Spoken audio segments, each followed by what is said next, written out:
You know, I want to take this moment because you spoke about President Trump, and he may be watching right now, and I just want to speak directly to the president, which is that I will not be a mayor like Mayor Adams who will call you to figure out how to stay out of jail. I won't be a disgraced governor like Andrew Cuomo who will call you to ask how to win this election. I can do those things on my own. I will, however, be a mayor who is ready to speak at any time to lower the cost of living.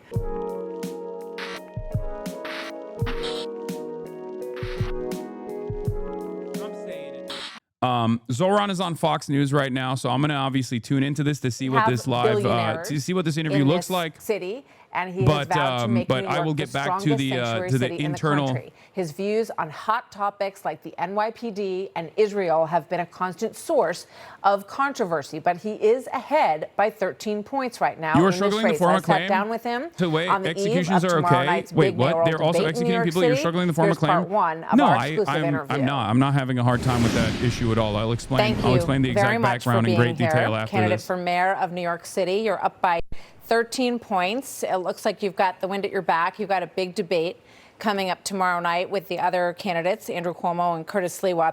Obviously, New York City policy is front and center, but I would imagine that some of the big headlines recently are going to come up tomorrow night as well. So I want to get to all the policy issues in New York, but I wanted to ask you this first. If you are asked tomorrow night, if you give credit to President Trump for the ceasefire between Israel and Hamas and the return of the 20 living hostages, would you raise your hand? You know, first I want to say it's a real pleasure to be here. And thank you for having me. And it's an honor to have this opportunity to speak to so many New Yorkers and Americans across the country. And when it comes to the ceasefire, I am thankful and I have hope that it will actually endure and that it will be lasting. And I continue to have concerns because I've seen reports still, just this in the last few days, that 5 Palestinians were killed by the Israeli military. And that's what gives me pause about issuing any kind of praise or celebration at a moment when it is still so in its infancy. And what I will tell you is that in that same moment, it is also one that requires a focus on ensuring that that hope, that belief in a better future is one that is emblematic in our policies right here in New York City as well. And that's what we're hoping to lead with. So would you give President Trump credit or not, to any extent? Credit or not? I think it's too early to do so. Too early to say. But if it proves to be something that is lasting, something that is durable, then I think that that's where you give credit. Absolutely. So, good call. You've denounced good answer. Israel and the United States for the response to the slaughter on October the 7th. In fact, at times you've called it a lasting stain, the response, and at times you have left October 7th out of your statements completely around this issue. Brother. Right now, you just talked about Israelis killing some tough. Palestinians, but Hamas is killing Palestinians within Gaza. And they have not returned the bodies that they promised to return, including 2 Americans. Itai Chen and Omer Nutra, whose families we have interviewed over these months. So I hope he turns around and says, look, to what Hamas Trump actually has a clear-eyed vision on this. I think those are bodies and remains that should absolutely be returned. And I think that I have no issue with critiquing Hamas or the Israeli government because my critiques all come from a place of universal human rights. And my focus, however, is right here in New York City and transforming the most expensive city in America into one that's affordable for each and every New Yorker. Nice. Okay, and I want to get to that, absolutely. But do you believe that Hamas should lay down their weapons and leave the leadership in Gaza? I believe that any future here in New York City is one that we have to make sure that's affordable for all. And as it pertains to Israel and Palestine, that we have to ensure that there is peace. And that is the future that we have to fight for. But you won't say that Hamas should lay down their arms and give up leadership in Gaza. I'm running for mayor of New York. I don't really have opinions about the future of Hamas and Israel beyond the question of justice and safety and the fact that anything has to abide by international law. And that applies to Hamas, that applies to the Israeli military, applies to anyone you could ask me about. Okay. One last thought on that. You have said that you would arrest Netanyahu if he came to the United States. You've been very outspoken in your criticism of him. Do you stand by that? You would arrest him if he came here if you were mayor? I've said that this is a city that believes in international law, and this is a city that wants to uplift and uphold those beliefs. The Prime Minister... The United States doesn't stand by the International Criminal Court. It hasn't signed the treaty for the International Criminal Court. The International Criminal Court, however, has issued a warrant for the arrest of Benjamin Netanyahu, but as what it grounds has... in the United States could you arrest him on? As it has for Vladimir Putin. I've said that I believe that we should uphold arrest warrants by the International Criminal Court and that we should do so only in abiding with all of the laws in front of us. I'm not going to make a new law to ensure that we can actually do this. Do you think that Commissioner Tisch would allow you to arrest Netanyahu in New York City? I've appreciated Commissioner Tisch's leadership of the NYPD, and I think that she's done a good job at lowering crime across the city.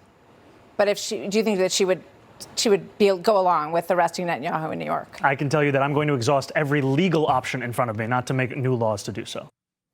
All right, so we got that business at the top of the interview. Coming up as part two when we move on to New York City and the candidate, Mayor Mamdani's plan to radically reshape a lot of what's happening in New York City when we come back. A lot to dig into. What is happening, we'll also bro? get our panel to respond with David Asman and Robert Wolf to the interview coming up next. Stay with us. They're farming him for ads. Yeah, this is a transparent shanking that's taking place. But I think, all things considered, he did a decent job of trying to get back to what he will do for New York, trying to address everything from the perspective of what he would do as the mayor of New York. Jesus Christ, dude. Jesus Christ. What an insane situation.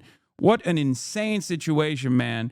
I'm telling you, man. I'm telling you, just like with the why won't you go to Tel Aviv? Why won't you go to Tel Aviv narratives that blew up during the primary debates, this kind of stuff and his dancing around the issue is going to make people go, why are they being so annoying about Israel? Okay?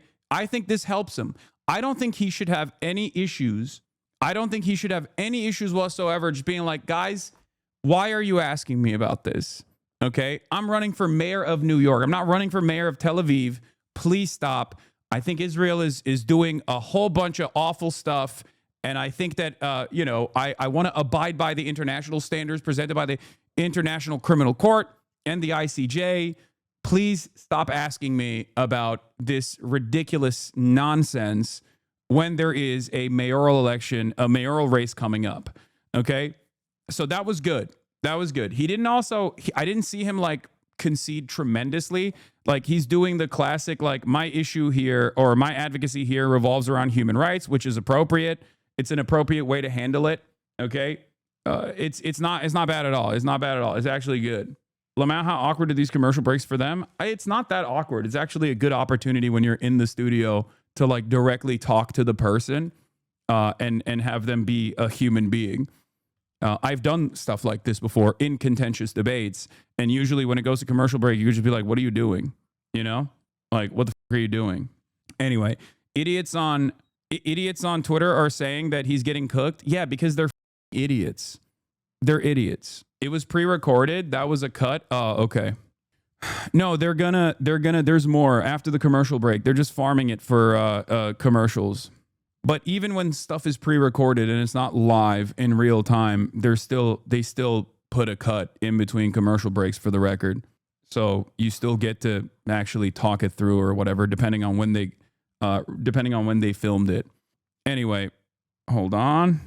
Let me, does he get the questions up front? No, he doesn't. I don't think, unless you're like Joe Biden or something and you're getting a non-hostile interview from a pliant media, you're not going to get that kind of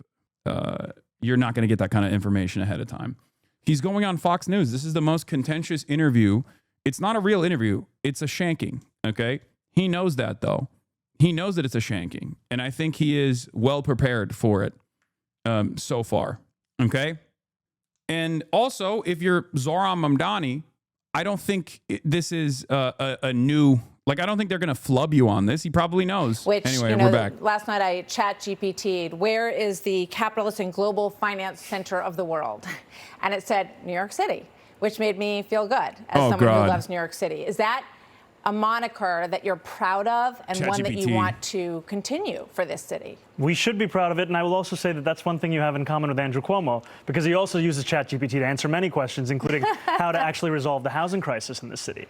And it's time that we are not only proud of us being the financial capital, the cultural capital, but also we should make it a capital of where working people can afford to live in this city. Because right now what we're seeing is that 1 in 4 New Yorkers are being priced out of the wealthiest city and the wealthiest country in the history of the world. That's absolutely true. One of the things that's also true is that JP Morgan and Goldman Sachs have moved major operations to Texas. They've not abandoned New York, but they're hedging their bets on New York because of the increased taxes that they see coming if you become mayor. So when they do that, jobs move out of the city as well. So how does that help affordability if people in the city don't have the jobs that they once had here. Well, I'm looking to make this a city that every person chooses, whether they're a business leader or they're someone who works for that business. And the key ways of doing that are actually delivering quality of life, public safety, and affordability for each and every person. Because what we're seeing right now is we have a broken status quo.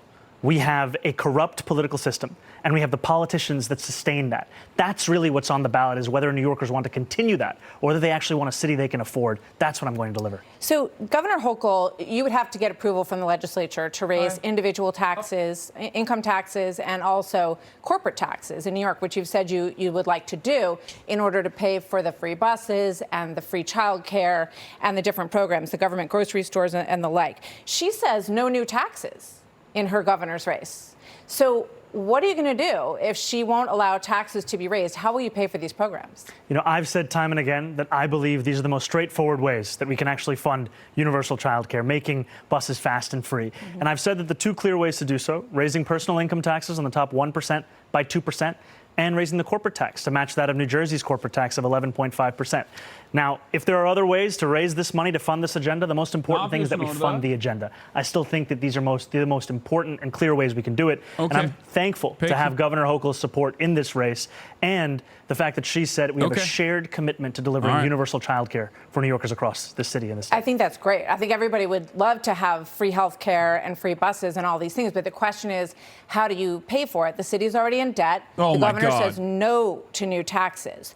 Like Margaret Thatcher said, you know, socialism's great until you run out of everyone else's money, other people's money. Well, what Andrew Cuomo said is that if he had $959 million, he'd give it to Elon Musk in tax credits, because that's exactly what he did. And I bring that up to you to say that it's often a question of whether you have the willingness to spend that money to benefit working class people, not where that money is in the first place. So what would you cut? What would you draw from to do it? I don't think we have to cut. I've spoken about raising taxes on the wealthiest. And frankly, this is an issue that we have here in New York City, and frankly, even across this country. When I've spoken to Trump voters right here in New York City, Hillside Avenue in Queens, Fordham Road in the Bronx, they've told me it was cost of living that drove them to vote for Donald Trump. They've told me it was a promise of a lower whether it be cheaper groceries, whether it be childcare, whether it be rent. And what we're seeing time and time again is we're more focused on the question of billionaires and the most profitable corporations than we are on people who can't even afford to make ends meet in this city. Well, we know affordability is an issue, and I think that all politicians are getting to an understanding of that, and I think that you've done a lot, actually, to bring people's attention to that issue. Let's take a look at the free buses issue just for a moment, because I know you said that the pilot project that you did was one of the biggest accomplishments of being an assemblyman. The Washington Post said this in an editorial about this. Quality inevitably declines when a service is offered for free.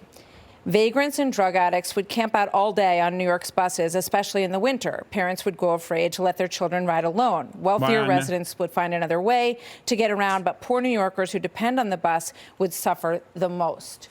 What do you say to that? Do you agree with that? Well, I would say that they should actually look at the report of the 5 free buses we delivered across New York City. We didn't see an increase in homelessness. We did see an increase in New Yorkers riding the bus. We did see demons, bro. They're demons. They will use the working poor against one another. We also saw a decrease in an effort to stop the working poor from getting better buses. It is so we're doing so. That's why we care so deeply about this, because of the fact that it can actually deliver economic, public safety, and even congestion relief to New Yorkers who are looking to take these buses. I know that you're turning 34 on Saturday, and I want to talk about your qualifications. You know, some say you have never run a business in your life, so I'm curious. Why is that a qualification for mayor? Then you never worked a day in your life. You worked as an assemblyman, and you've had other positions in the government. Andrew Cuomo's entire qualification was he was the son of a famous New York politician. Experience to run the largest city in the country. You know, I want to take this moment because you spoke about President Trump, and he may be watching right now, and I just want to speak directly to the president, which is that I will not be a mayor like Mayor Adams who will call you to figure out how to stay out of jail. I won't be a disgraced governor like Andrew Cuomo who will call you to ask how to win this election. I can do those things on my own. I will, however, be a mayor who's ready to speak at any time to lower the cost of living. That's the way that I'm going to lead this city. That's the partnership I want to build, not only with Washington, D.C., but anyone across this country. I think it's important because too often the focus on the needs of working class Americans, working class New Yorkers are put to the side as we talk more and more about the very kinds of corrupt politicians like Andrew Cuomo that delivered us into this kind of crisis. So the question I asked you was what specifically in your background gives you the confidence that you can run a $115 billion budget and run this city specifically from your personal experience and your background? I've been a state assembly member here in New York City. I've represented 130,000 people in Queens. And in the time that I've done so, I've not only delivered more than $100 million in increased bus and subway service, I've also secured $500 million in debt relief for working class taxi drivers. President Trump knows this. New Yorkers know this across the 5 boroughs.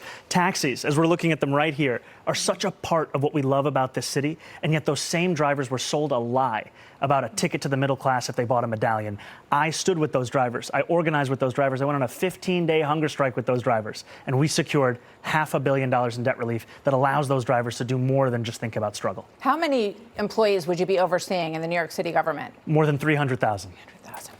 That's a lot of people. But thank you for answering the question. I know that you want to stimulate small business in the city, and we all walk around the city that we love, and we see a lot of empty storefronts. So give me your plan on how you would do that. You know, I've spoken to a lot of New Yorkers for whom their aspiration, their dream is in that small more business. Affordability. And I've told them that we are going to make it easier to not only open it, but keep it open. We're going to cut fines and fees by 50%, because as you said, we have a city government that has a $116 billion budget. It's not funded by charging a restaurant $25 a year for the right to sell a frozen dessert. We're going to streamline the regulations and rules that these small businesses have to adhere to. Because today, if you want to open up a barbershop, you have to fill out 24 forms, go to 7 agencies, 12 in-person activities. And furthermore, we're going to have a mom and pop czar, someone that'll help these businesses navigate through this. Because while we are holding these kinds of businesses to these kinds of rules, we're letting the most profitable corporations walk all over us here in New York City. And it's part of the problem where so many New Yorkers look around at the wealthiest city in the wealthiest country in the history of the world and asking themselves, there's all this money, why can't I afford $2.90 to even ride the bus? So let me just quick question on that, and I want to get to public safety because it's obviously another big issue for New Yorkers. So a lot of individuals in this city pay more than 50% of their income in taxes. When you talk about a fair share, how much more than what is the fair share? What's the number? I've said that we should increase personal income taxes by 2%. Is fair. And my point is this: give up more than half of your income. That's if you're making $1 million in New York City or more than that, you can afford to pay 2% more. And the reasons you can afford to do so is because that money will be used to better your quality of life as well. Yeah. Because when I speak to the wealthiest New Yorkers, I hear concerns about the cleanliness of the city. I feel like he's dominating this conversation. It's very good. Questions of public safety. This money is the money that will be used to deliver on those things so that we can ensure that we have a return on investment for all of the money that we are raising and spending right here across the 5 boroughs. I want to talk to you about public safety and your relationship with the police. So just in terms of public safety, I want to go to an example first, because I hear from people that they don't feel safe walking home at night. There's drug addicts on the street, right around the corner here. You can walk around the corner and see people shooting up. A lot of garbage on the streets right now. The subway is something that people are really They invented garbage cans last year, bro. Nicola Tanzi, who was a church leader, a pillar in his community, was brutally beaten to death. I tried to watch this video in preparation. It's very hard to watch. In a subway station in Brooklyn, 25-year-old David Mazarregos had a 20-inch sword. He's the suspect in this case. He was out. Okay. They lowered his if the bail wealthy so want to appreciate a beautiful city that's well run, they have to open up their wallets a little bit. That's how this works. A lot of these crimes are crimes born out of people not getting the appropriate treatment that they need. It's that simple. People want to live in New York City, but they don't want to pay New York City taxes. It's ridiculous. There's a reason why it's one of the best cities in the United States of America. Okay, I say that as someone who doesn't live there, but I love New York City. The necessity of providing public safety in our New York City subway system and across the 5 boroughs, and also how do we end the revolving door? Because when you look further into the case of whether this individual or so many individuals, especially those suffering from mental health issues, what we find is so often the only mental health system that we have that's functioning in this city is Rikers Island. 40% of the incarcerated population there are suffering from serious mental illness. Why was he on the street is the question. Why was he on the street? Because we have a broken system. They lowered his bail. He had a bail he couldn't pay. Then they lowered the bail, and then he could pay it. Imagine if you're this family, and they look at 33 prior arrests, and why? Why was this man on the street? What would stop him in your administration from being on the street? Because what we would do is actually address the systemic problems that would ensure that someone who goes through the system this many times is actually, his issues are addressed, the services are provided. Right now, all we have is going in and out, especially when it comes to mental health. I'll give you an example. Where would he be in your world? Where would he be? In a mental institution? He would actually be getting services from the first time that he was arrested, as opposed to having to go through them 33 times. If you look at the New York Times, they did an investigation on 1,000 different incidents of violent crime in the city tied to mental health episodes. Yeah. They found that so many of those same New Yorkers were failed by the interactions they had with the city when they went for help, for mental health assistance. And that failure is a blight, it is a stain on our city, and it's a failure that I'm looking to fix by actually transforming this with the only comprehensive plan for public safety of any of the candidates. Because what we are going to do is put out a plan and a proposal that we have shared with New Yorkers to create the Department of Community Safety that would bring together all of these pre-existing silos that address mental health crisis, that address homelessness into one department, provide it with the funding necessary, and actually address this crisis. Where do these people go, though, is my question. Are you going to put them in a mental institution so they can be taken care of? Or are you going to leave them at home on medication? What's the plan? There's a plan right now that allows for involuntary confinement, which I think should be a last resort because of the fact that when you look at the actual results, this is something that so often doesn't actually have what has been spoken about. But what we have today that actually works for New Yorkers with serious mental illness, there are things like Fountain House. This is a clubhouse model, peer-led rehabilitative treatment for New Yorkers with serious mental illness. It costs $4,000 to have someone in Fountain House for a year. That's the cost of being on Rikers for 3 days. And what we see, however, is that those services, they increase employment by 50%, they reduce hospitalization by up to 45%, and they actually reduce the cost of healthcare as well for those same New Yorkers. This is what we're looking at. This is why we say that Rikers is broken, the system is broken. You can just see people who are suffering up and down 8th Avenue, just as one example. And I hope we'll have a chance to talk more about that next time. But I don't want you to leave without me asking you about your relationship with the police, because obviously this is a big issue. You said in the past, I almost don't need to go through it, it's been said many times, but that you called the police force racist, said they were a major threat to public safety, called them wicked and corrupt. And now the report that you apologized to 24 members of the NYPD. What did you say to them? I apologized for the language that I used, and I spoke to them about the fact that I want to work with them to deliver public safety. Because what we're seeing in the city right now is we're asking officers to do nearly everything we can think of. We used to ask officers to focus on serious crimes. Now we're asking them to focus also on the mental health crisis, to focus also on homelessness. In 1 year alone, the NYPD receives 200,000 mental health calls. In 1 year. Yeah, and you know what they told me? That 1 out of 3 of those, the person they're very, very dangerous interactions. You're going to send a social worker in there? You can always have a police officer actually come to address that. But look, you're saying 1 out of 3. 2 out of 3 times, if you don't need the police and you're sending them to do that, then why aren't you sending them to respond to shootings and murders?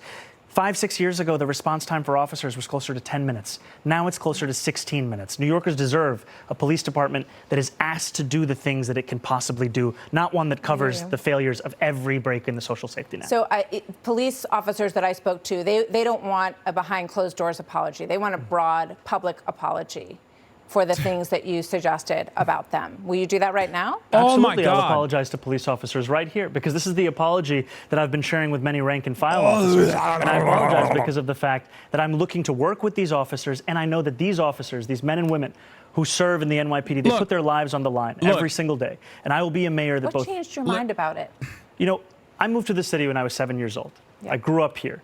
And 2 of the things that I thought often about was safety and before justice. Before and people growing get up mad, here, learning about the case of the exonerated trying to five, win the election. about This Sean is him Bell, already learning about after Eric winning Garner, the learning about election. Michael Brown. And then in governing. 2020, the year where Okay, all of this these is tweets not were for reversed. winning the election. It was the doesn't year fucking when matter. He George could be Floyd like, was the killed. cops can And it suck felt my like safety cock. justice He's still had gonna never been win, further most apart. likely. And Eric Adams This in is not 2021 for. said that New Yorkers This need is not not for choose winning the between these election. candidates. This And so is one of my for focuses was, governing how do as we a deliver mayor. that justice? A lot of people And don't now what I understand. know, Anyway, having I'll get into it in a 100,000 second. people in Western Queens, is that to deliver that justice, you have to also deliver that safety. And that means representing the men and women in the NYPD. It means representing the black and brown New Yorkers who've been victims of police brutality. It means representing the Muslim New Yorkers in my district who were surveilled on the basis of their faith. And 68% of independent voters want more police officers on the street. And Cuomo tomorrow night in that debate, he's going to say, I'm going to bring 5,000 more police officers to the street. Will you match that and agree with him on that? I don't look to Andrew Cuomo for leadership. And Well, will you put 5,000 more cops on the street? I've been very clear. I want to keep the number of officers that we have, and I want to make it easier for those officers to do their job. And what that means is that we allow officers to focus on serious crimes. And for all of the focus on the head count, we should focus on the retention crisis. When I started running for mayor, 200 officers were leaving the department every month. Now it's 350. And a lot of them are leaving because there's simply no way they can do their job in what's being asked of them. And to your point, however, Andrew Cuomo is going to say a lot of things tomorrow night on the debate stage. And frankly, I wish it was more like NASCAR, so New Yorkers could see the billionaires that were sponsoring him right on his suit jacket. Because this is a man who had 10 years. And I know now that it's politically convenient, he watches Fox News as well. So I'll just speak to him directly. Andrew, you had your chance to lead this state. You took that time to sell out working class New Yorkers to your billionaire donors. And instead of actually meeting the needs of people who couldn't afford to live in the city, you gave $959 million in tax breaks to Elon Musk. And now you want us to believe that we can't spend less money than that to make every bus fast and free in this same city. All right. I'm going to squeeze in two very quick ones here, if you can answer them quickly. Commissioner Tisch, you have suggested that you want her to stay. Have you asked her to stay, and has she said yes? Because I think that is one issue that would go a long way towards police retention. I think she absolutely has I've said that I appreciate Commissioner Tisch's record of uprooting corruption in the upper echelons of the NYPD. Yep. I've appreciated her presiding over drops in crime across the city, and I continue to actively consider her to be my police commissioner. I haven't made any personnel commitments. Okay, so you don't want to ask her right now? No. That's the kind of conversation I would actually have in person, in private, not a politics of theater. Okay, it's an issue that a lot of people brought up with me when I told them I was going to be speaking with you. Last question, you want to have a World Cup czar. I know you're a huge soccer fan, Arsenal fan. Oh my God, they're even humanizing him. Oh my God. I look forward to learning more. Oh my God. That would be great.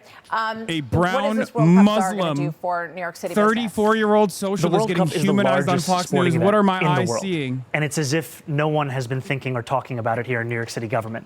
It's coming next summer to this city. We're going to have billions of people watching. The World Cup czar is going to ensure that this is a tournament that New Yorkers remember as well, not just those who visit us. That it's a tournament that will signify an increase, not only in tourism, but for small businesses and an exploration of this city. Because for too long, we have had these kinds of opportunities that we've just passed up on. I mean, we recently had the 400th anniversary of New York City. Most people have no idea. Right, good point. Because the city didn't do anything about it. Well, you know, President Trump's going to make a huge deal out of the 250th anniversary of New York City. So maybe there's an example there. And he and his family, his son is a huge soccer fan. So would you welcome them to New York to enjoy the World Cup with you? I would welcome them to come to New York City and also to talk about how we can actually lower the cost of living, because that has to be the focus. And frankly, that's a promise that's been broken. It's time to fix it. And that's what I'm running to do. Zohran Mamdani, thank you very much. Pleasure to talk to you. Hope we can continue the conversation. We'll be watching the debate really closely tomorrow night and the whole race as we head in. Brother, that was nutty mode, okay? That was actually crazy. That was very good. That was very, very good. Okay, so that started off incredibly hostile and actually ended on a very positive note where she literally talked about him. She literally talked about him being a sports fan. Like, that's humanizing. That's humanizing someone that level of humanizing doesn't take place for most Democrats. And I think it's because he angles the conversation always back to a key issue that even the Fox News watchers care about: affordability, affordability, affordability, affordability. When you constantly go back to the major issue in American politics right now, which is material, okay, which is affordability and the cost of living crisis, it is very difficult for people to navigate that. It's very difficult for people to try and navigate that in a way where, like, you're going to look bad. Because then you're going to look like you're against affordability, against fixing the affordability crisis. And even the most elitist Fox News commentator is going to have a hard time openly stating that the affordability is not that big of an issue, right?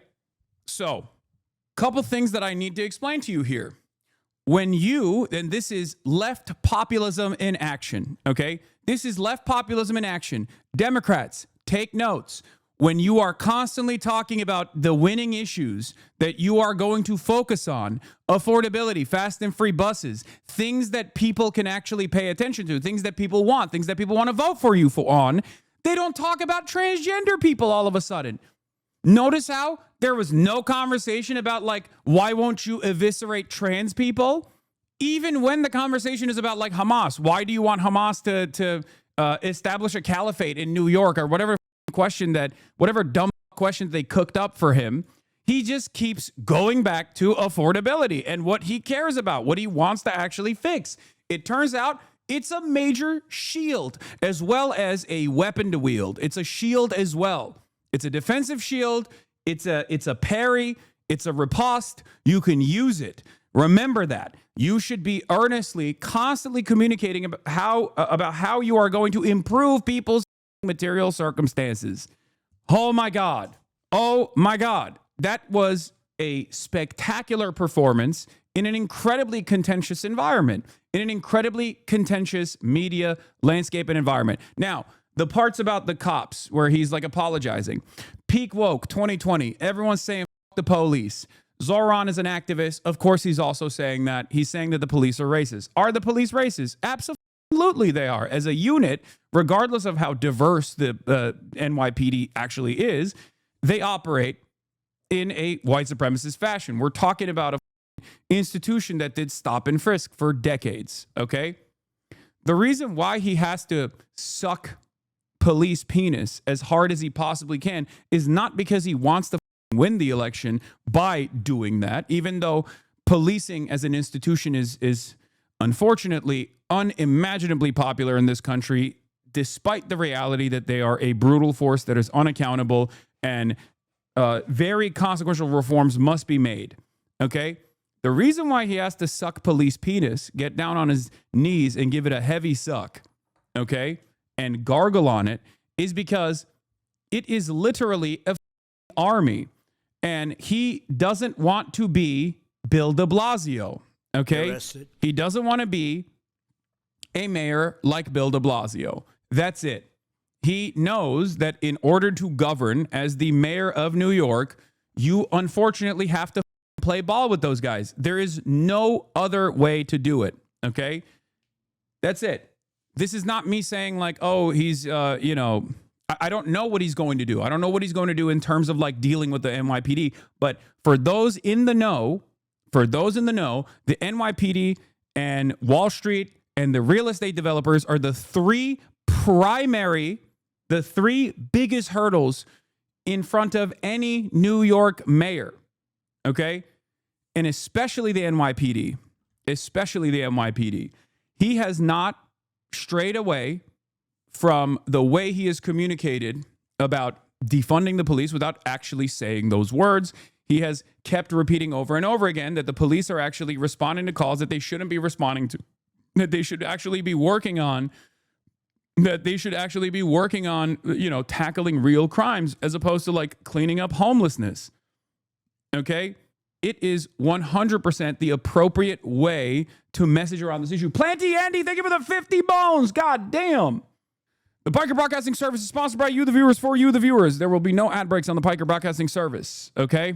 Anyway, I will give you a couple additional notes as well. Obviously, there are some things, I think, that Zohran has been communicating, or some things that worry me a little bit, because I read the Ested Herndon piece, and I even talked to Ested after the fact. And he is signaling in some ways that he is going to Barack Obama the situation, and I don't like that at all, and that actually does worry me quite a bit. But maybe it's because he is, hiding his power level, or maybe he's doing it because he is genuinely invested in being a Barack Obama style figure. Because there were a couple things. Open Presence, thank you for the 25, get the subs. There were a couple things he said where he wants to have a diversity of opinion in the governance side, and I think that is a little bit terrifying. But we shall see. Like I said, we shall see. No politician in American history has ever hit power level coming from the left, brother. No hope. Yeah, well, politicians, on the other hand, have been forced into conceding to the left in the past. Some of the most successful ones, like FDR, had to do that after an unimaginable wave of support from their left flank, communists, socialists, and trade unionists alike. Zohran is far more compliant to that kind of attitude, that kind of background, and that kind of pressing. And therefore, who knows where it goes? Like I said, you got to hope for the best. We'll see. We'll see where it goes. I have faith in Zohran not becoming an Obama because he stakes his entire political future and future of his brand of politics on being successful. Yeah, except he doesn't have anything beyond this, like New York mayoral position. He can't run for president, for example. I mean, he can go for Senate. He can go for Congress, but he wasn't born here. He's a naturalized American citizen, not a natural born U.S. citizen. Therefore, he can't run for, he can't run for president eventually. So in any case, I think he did a masterclass on the judo that is required as a left politician in 2025, especially in the most contentious environment, which is, of course, it's Fox News, right? It's incredibly contentious. And I think he did a pretty solid job overall. So we shall see where it goes. The New York Times said he's not an anti-Zionist, but notably it didn't directly quote him on it because he would never actually say that. In my opinion, it's probably New York Times playing fast and loose with his answer where he says Israel has a right to believe exist. Yeah. I think he is straying away from, I would go so far as to say, I think he's straying away from any sort of clear-cut attitude on what his positions are on Israel, because he sees that as a major wedge that the media uses on him. And he's just he thinks it's better if it's left up in the air what his positions are. I think personally, you can say anti-Israel shit. You can say that you're an anti-Zionist and run with it in this moment. And I think it would be beneficial. That's his own calculation. I don't think it's appropriate. I don't think it's good. But having said that, let's get to the press conference with the director of the FBI about how we're all going to get arrested. Hasan Reactions is one of the best ones in the React channel.